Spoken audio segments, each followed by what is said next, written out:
On the morning of the 30th of August 2016, in Wuhan, China, a street surveillance camera captured the final hours of a 19-year-old girl's life. She was wearing a white top and blue jeans, standing alone by the roadside. She wasn't meeting a friend that day. She wasn't planning a trip. She was simply looking for a new job.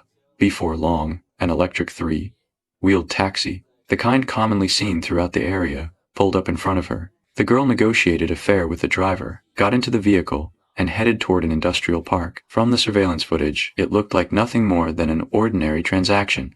The driver provided the ride. The girl paid the fare. The two had never met before, but 3 hours later, another surveillance camera captured that same tricycle entering an aging residential area filled with old single-story homes. The girl was sitting in the back. The driver was up front. It was the last footage police could find showing her alive. From that moment on, she vanished. 3 days later, near a dock in Wuhan's Hanan district, the body of a young woman was found floating in the river. She had been in the water for several days. The lower half of her body was partially unclothed, and her mouth and nose had been tightly sealed with wide adhesive tape. Once investigators finally identified her, one disturbing question immediately emerged. Who had a 19-year-old girl, who had recently quit her job and had simply gone out that morning, looking for work, met inside that tricycle? But what shocked investigators even more was what they found later. A DNA sample recovered from the victim unexpectedly connected this newly committed murder to a rape case from another city 6 years earlier. The man who had escaped capture 6 years before appeared to have surfaced again, and this time he had left behind more than a surviving victim. The body was discovered near a freight dock in Wuhan's Hanan district. The area was not completely deserted. Boats occasionally passed along the river, and cargo was loaded and unloaded at the dock. But once you moved away from the main work area, there were very few people around. The riverbank was covered with weeds, trees, and muddy ground. For someone looking to dispose of a body under the cover of darkness, it was isolated enough. When police arrived, their first question wasn't even, who killed her? It was something much more basic. Who was she? The weather was hot. The body had also been submerged in the river for some time. Her face could no longer be relied upon for identification. Based on the condition of the body, the local temperature, and the river current, the medical examiner estimated that she had been dead for approximately 3 days. That time frame was extremely important. Police immediately began reviewing reports of missing women filed at nearby police stations during the previous 3 or 4 days. Before long, they found one. On the evening of the 31st of August, a young man with the surname Kai had gone to a police station to report that his girlfriend was missing. She was 19 years old, and she had already been out of contact for more than a day. Police contacted him immediately. When he arrived, he could not identify the victim by her face, but when he saw the white shirt on the body, his reaction changed. He recognized it. His girlfriend Shalan had been wearing a similar shirt on the day she disappeared. Clothing alone, of course, was not enough to establish identity. Paulus then went to the apartment the couple had been renting together. They collected Shalan's toothbrush, her comb, and other personal items she regularly used. Biological material was recovered from those belongings and compared with the body. The result left no doubt. The young woman found in the river was the missing Shalan. She was only 19 years old. A year earlier, after graduating from a technical school, Shalan had left her hometown and moved to Wuhan with her boyfriend. The two found work at an auto parts company. They didn't make much money, and their life in Wuhan wasn't especially exciting. Go to work, come home, return to their rented apartment. Most days followed the same routine. Shalan had a very small social circle. Since moving to Wuhan, she had mostly interacted with her boyfriend, co-workers, and a handful of close friends. She wasn't involved in any complicated romantic disputes, and no one knew of any serious enemies she had made. That made her death even harder to understand. If this wasn't revenge carried out by someone she knew, then who would target an ordinary 19-year-old factory worker? Before Shalan disappeared, she and her boyfriend had experienced some tension, but it wasn't a serious relationship crisis. Shalan simply didn't want to continue working at the same job. Her boyfriend, Kai Xiao, believed that working at the same company allowed them to look out for each other. He wanted her to stay. Shalan didn't agree. On the 25th of August, she quit. Over the next several days, she began looking for a new job. On the morning of the 30th of August, Chai Xiao woke up and realized Xiaolan was no longer in the apartment. He called her. Her phone was turned off. At first, he didn't immediately assume something terrible had happened. They had recently disagreed over her decision to quit, and he even wondered whether she was simply upset with him. But by the following evening, she still hadn't come home. Her phone was still unreachable. That was when Kei Xiao panicked and went to the police. Now Xiaolan had been confirmed dead. Investigators naturally began taking a closer look at her boyfriend. In cases involving intimate partners, the boyfriend or spouse is an obvious person to investigate. But as detectives verified his timeline, relationships, and other relevant evidence, they found nothing significant enough to justify continuing to treat Chai Xiao as a suspect. Xiaolan's friends and co-workers were also investigated one by one. Gradually, police realized something important. Once the people Xiaolan knew were eliminated, there was almost no one left in her social circle to investigate. That suggested the killer might not have been part of her life at all. Maybe she had known him only briefly. Maybe she had met him for the first time on the very day she disappeared. So investigators returned to the simplest question. After Xiaolan left the apartment on the morning of the 30th of August, where did she go? The answer came from one of her former co-workers. He told police that he had seen Xiaolan that morning. She had said she was going to a company in the Hannan industrial area to apply for a job. Police immediately went there. Employees pulled out the job applications from that day. One of them had been filled out by Xiaolan herself. At least now they knew the co-worker had remembered correctly. Xiaolan really had been there. That left only one question. Where did she go after she left? Police obtained surveillance footage from outside the company. Xiaolan appeared on camera wearing her white shirt, but investigators quickly shifted their attention to someone beside her. There was a man. He appeared to be in his 40s. Thin, roughly 5 foot, 7 to 5'9". While Xiaolan was inside applying for the job, he waited nearby. About half an hour later, Xiaolan came back out. The two left together. Paula showed screenshots of the man to Xiaolan's boyfriend, relatives, and friends. No one recognized him. That immediately raised questions. If Xiaolan didn't know him, why was she with him? Investigators continued reviewing the footage. Before long, they found the answer. The man did not appear to be Xiaolan's friend. He appeared to be a driver. He was operating an electric 3-wheeled vehicle. There were large numbers of these small passenger tricycles throughout the area. In other words, Xiaolan may simply have hired him for a ride. A stranger driving a taxi, a 19-year-old girl looking for work. Their relationship may have been nothing more than that. But to police, the driver's importance suddenly changed dramatically. Investigators immediately faced another problem. There were far too many similar electric tricycles on the streets of Hannan. Similar colors, similar designs. Trying to identify one specific vehicle among thousands based on a blurry surveillance image seemed almost impossible. Investigators had no choice but to enlarge the footage frame by frame. They watched it again and again.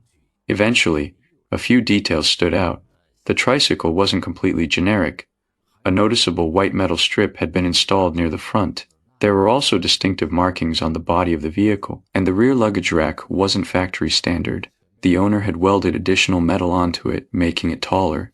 None of those details meant much on their own, but together they gave the vehicle a distinctive appearance. Police began collecting large amounts of surveillance footage from roads surrounding the industrial district. Their goal was simple. Every time the tricycle disappeared from one camera, they would try to pick it up again at the next intersection, one clip, then another. Finally, a traffic camera at an intersection in Hannan captured the same tricycle again. It was approaching noon. Xiaolan was still riding in it. That meant she had not separated from the driver after leaving the first company. They were still together. Even more importantly, the footage showed the tricycle stopping outside a small roadside restaurant. Xiaolan got out. The driver got out too. They walked inside together. About half an hour later, they came back out and got into the tricycle again. At that point, police had to reconsider the nature of their interaction. If this was nothing more than a normal passenger ride, why had the driver eaten lunch with her? Had the two simply become friendly during the morning? Or had the man been deliberately trying to get closer to Xiaolan? The surveillance footage couldn't answer those questions. It could only continue recording what happened next. After lunch, the tricycle departed again, but this time, it did not continue toward another large industrial area. Instead, it entered an older neighborhood filled with aging single-story houses. The environment there was much more complicated: narrow roads, large numbers of makeshift additions, courtyards built inside other courtyards, a constantly changing population. Many of the houses were rented by migrant workers. Even worse, public surveillance coverage inside the neighborhood was far less complete than on the main roads. That afternoon, the tricycle entered the area. After that, Xiaolan completely disappeared from every surveillance camera police could access. This was a critical point in the investigation, because police already knew one thing: within hours she would never return home alive. If the driver was the killer, then somewhere inside this maze of old houses could be the real crime scene. Investigators began quietly canvassing the neighborhood. They couldn't make their presence too obvious. At that point, they didn't even know the man's name. If they alerted him, and he truly was connected to Xiaolan's death, he could disappear immediately. Officers showed surveillance screenshots to residents one by one. Before long, someone recognized him. There was indeed a man in the neighborhood who made a living transporting passengers in an electric tricycle, and he looked very much like the driver in the surveillance footage. Just as investigators were preparing to confirm his identity, the forensic team delivered an even more important piece of evidence. Forensic examiners recovered male DNA from Xiaolan's body. The first person who needed to be excluded was naturally her boyfriend. The results showed it was not Kashao. That meant that shortly before Xiaolan disappeared and died, she had been in very close physical contact with another man. Given the autopsy findings, police considered the DNA extremely significant. Technicians entered the profile into the relevant law enforcement databases. At first, they may simply have hoped to see whether the unknown man had ever appeared in the system before. Then they got a hit, and the match wasn't connected to an ordinary case. It came from a rape investigation in Panyu, Guangdong, 6 years earlier. In 2010, a man had been suspected of committing a rape there. He had left biological evidence at the scene, but police never caught him. The suspect fled. His DNA profile remained in the database. 6 years later, that same DNA appeared again, this time on the body of a murdered 19-year-old girl in Wuhan. Police found a name connected to the older case, Wu Qizong. At that point, the investigation suddenly seemed to have two separate leads that didn't fully overlap. One was the middle-aged tricycle driver seen on surveillance with Xiaolan shortly before she disappeared.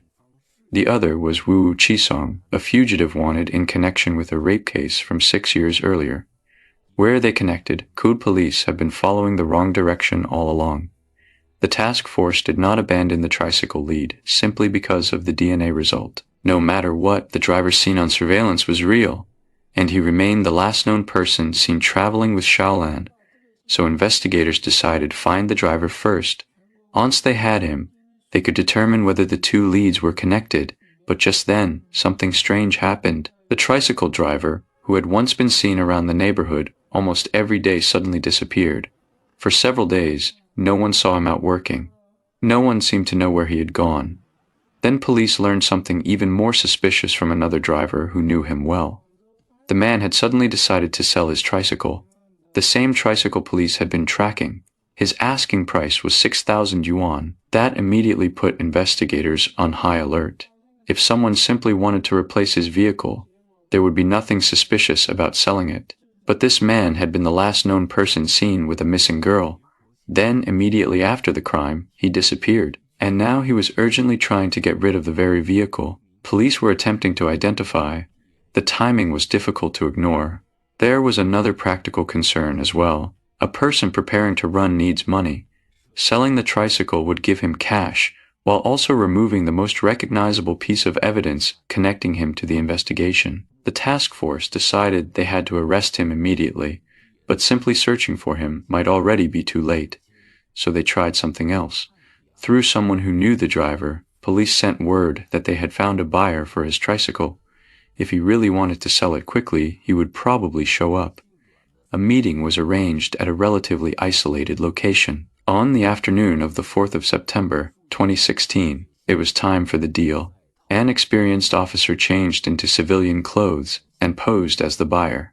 He waited in advance. Before long, the driver appeared. The officer approached just like a normal customer. He looked over the vehicle, talked with the man, asked him questions. Once police confirmed his identity, officers waiting nearby rushed in. The driver was detained on the spot, and after police verified who he was, the two seemingly separate leads finally became one. The tricycle driver seen on surveillance was Wu Qizong, the same man who had evaded arrest in the Guangdong rape case 6 years earlier, and the DNA recovered from Xiaolan's body belonged to him. Police were no longer dealing with an unknown driver who had merely been in contact with the victim. They had arrested a fugitive linked to an earlier rape case who had spent 6 years on the run, and whose DNA had now been found on another dead young woman. Only one question remained. What had happened between roughly 9 a.m. on the 30th of August, when Wu first picked Xiaolan up, and the end of that day? During questioning, Wu Qizong began describing what happened that day. On the morning of the 30th of August, he was driving his tricycle through the streets as usual, looking for passengers. Xiaolan approached him and said she was looking for work in the industrial district. They negotiated a fare. It was an ordinary transaction. Wu drove her to the first company. Xiaolan went inside to apply. He waited outside. She didn't get the job. Afterward, Xiaolan wanted to try a few more places. Wu knew the local roads and the locations of nearby factories, so he took her to several other companies. None of them worked out either. Up to that point, nothing was unusual. Auto driver picked up a young woman looking for work. She needed to travel between several companies. The driver drove farther and earned more money. It all made sense. What changed everything happened around lunchtime. Under normal circumstances, once Xiaolan finished applying for jobs, Wu should have taken her back and ended the ride, but he didn't leave. Instead, he suggested that they have lunch together. Eventually, the two walked into the same roadside restaurant, later seen on surveillance footage. Police later noticed one detail. Wu hadn't made much money from the morning's fares, but he spent more than 40 yuan buying Xiaolan lunch. That meant he had spent a significant portion of what he had just earned.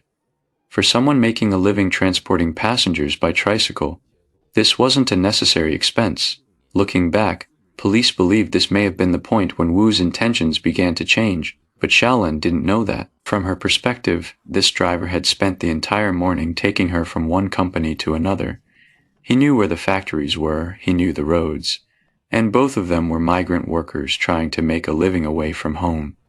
A shared lunch did not automatically seem dangerous.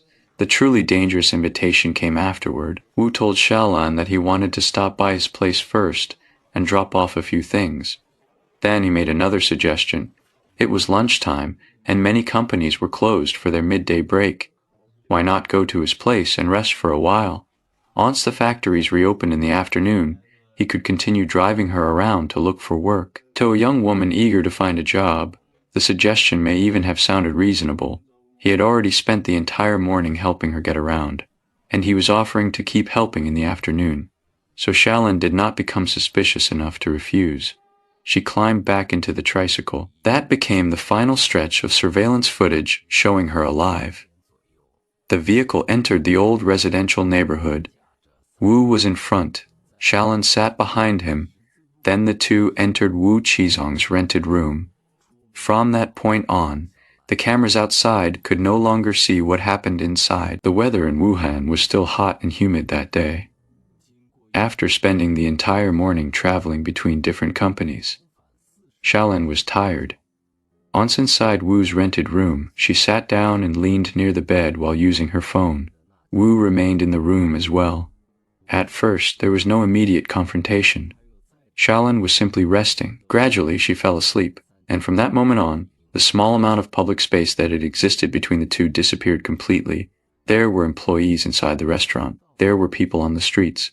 There were surveillance cameras in the industrial area, even while the tricycle was moving. Someone could have seen them at any time. But inside that rented room, there was no third person.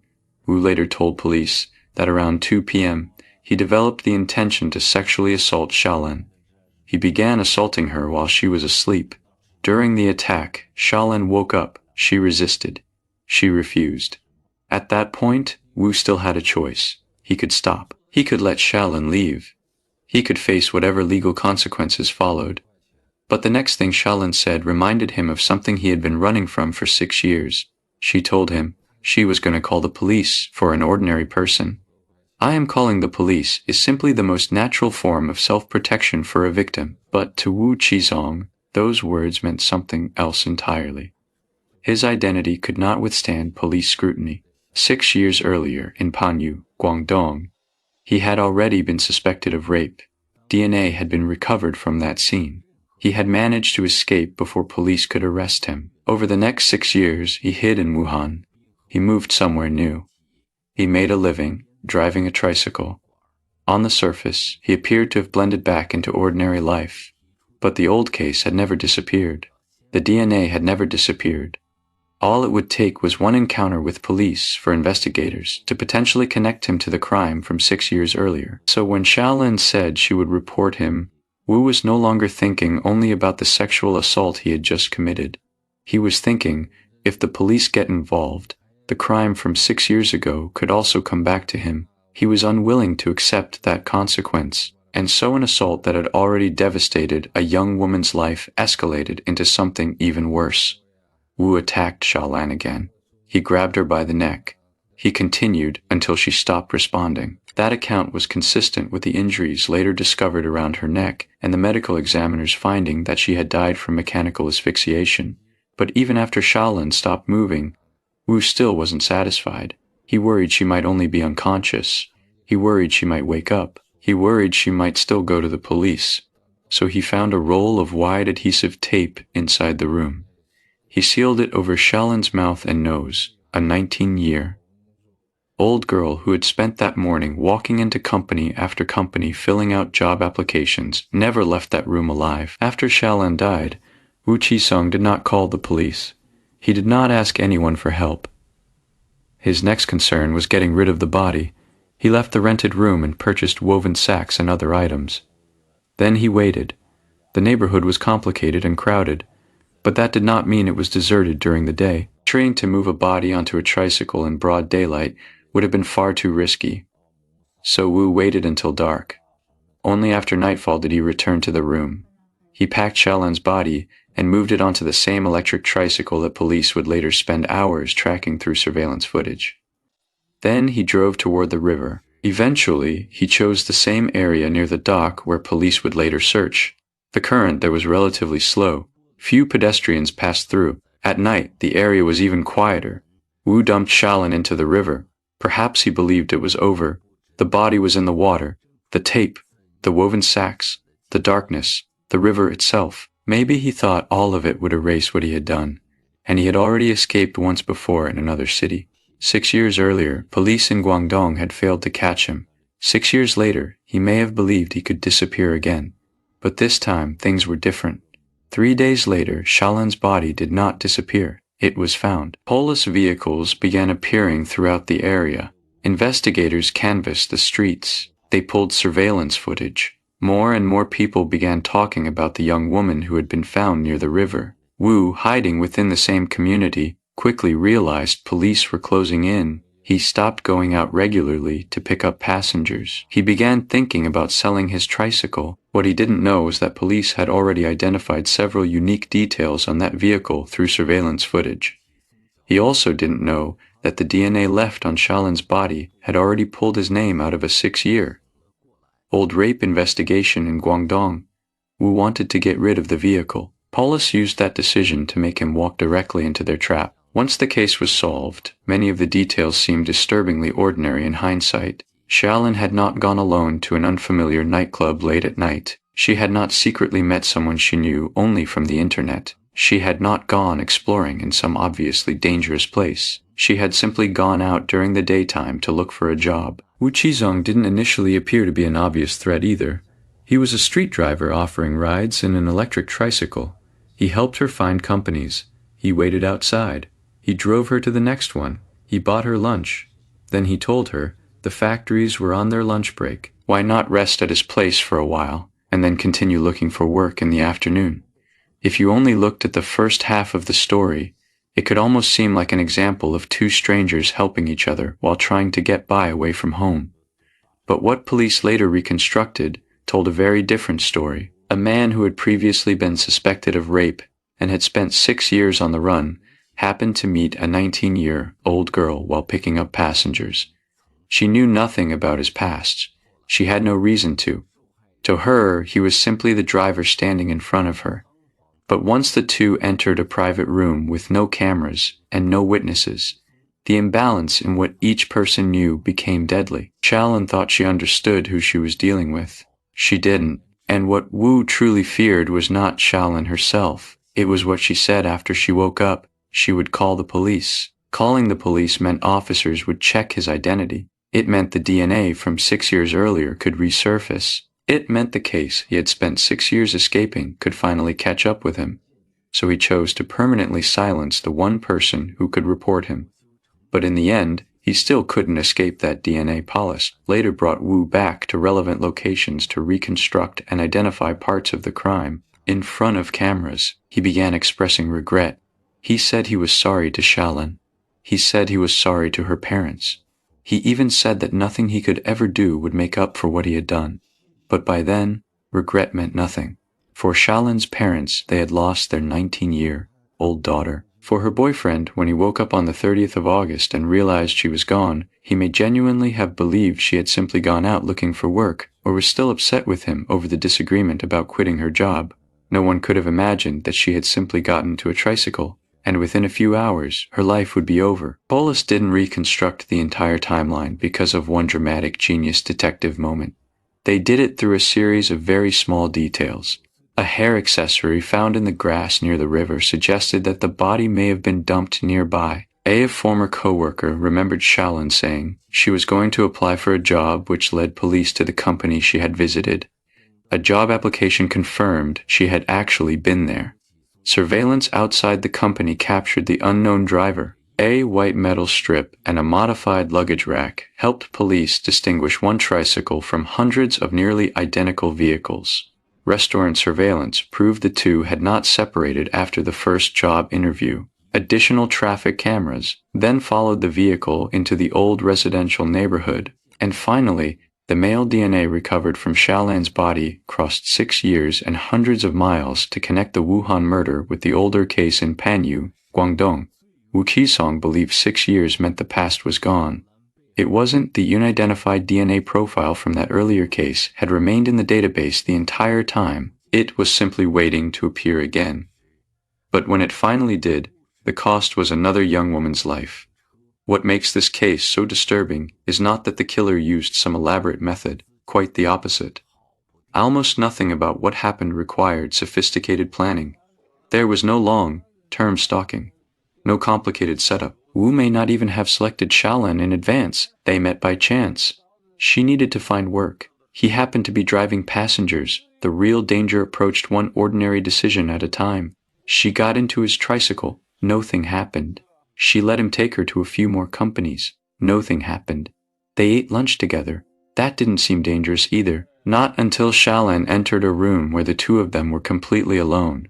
A stranger in a public place and a stranger in a completely private space do not present the same level of risk. And, at only 19 years old, desperate to find work, Shalin had no way of knowing that the helpful driver sitting across from her was carrying the shadow of an unsolved case from 6 years earlier. When she left home on the morning of the 30th of August, her goal was simple: find a job, start again.